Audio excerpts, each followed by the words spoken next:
दोस्तों, भारतीय जनता पार्टी के सांसद निशिकांत दुबे पर सुप्रीम कोर्ट ने कड़ी टिप्पणी की है। जो एक सुप्रीम कोर्ट की अवमानना का केस उनके ऊपर डाला गया था, जिसमें निशिकांत दुबे ने सुप्रीम कोर्ट पर एक टिप्पणी कर दी थी और उन्होंने कहा था कि सुप्रीम कोर्ट इस देश के अंदर धार्मिक उन्माद फैलाने का जिम्मेदार है। और उन्होंने सुप्रीम कोर्ट को खरी खरी सुनाते हुए, एएनआई से बात करते हुए यह कह दिया था कि ये जो सुप्रीम कोर्ट है ये अपनी हदें लांघ रहा है और संसद को बंद कर देना चाहिए अगर सुप्रीम कोर्ट ज्यादा अपनी चलाए। उन्होंने याद दिलाया था कि सुप्रीम कोर्ट किस तरह से राम मंदिर के समय पेपर मांग रहा था हिंदू समाज से कि सबूत लाओ, जबकि राम जी का जन्म लाखों साल पहले हुआ था। वही सुप्रीम कोर्ट वक्फ बोर्ड के मामले में यह कह रहा था कि 300 साल पुराने कागज ये लोग कहां से लाएंगे वक्फ की प्रॉपर्टी के।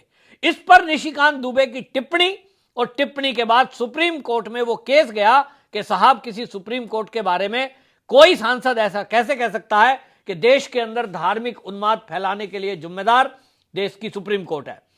इस पर टिप्पणी हुई तो मामला कोर्ट में पहुंचा और कोर्ट ने इस पर सुनवाई की है। लेकिन अब जो बदलते हालात हैं, इस बदलते हालात में अब सुप्रीम कोर्ट के सुर भी बदले हुए हैं। हालांकि सुप्रीम कोर्ट ने अपने निर्णय में टिप्पणी करने की बात कही है, कार्रवाई करने की बात कही है, लेकिन अब मुझे नहीं लगता है कि सुप्रीम कोर्ट कोई बहुत सख्त कदम निशिकांत दुबे के खिलाफ उठा पाएगा, क्योंकि इस मामले में देश के उपराष्ट्रपति जगदीप धनखड़ तक भी सवाल उठा चुके हैं। जगदीप धनखड़ जी ने कई मुद्दों पर, कई मौकों पर सुप्रीम कोर्ट की कार्यप्रणाली पर सवाल उठाया है।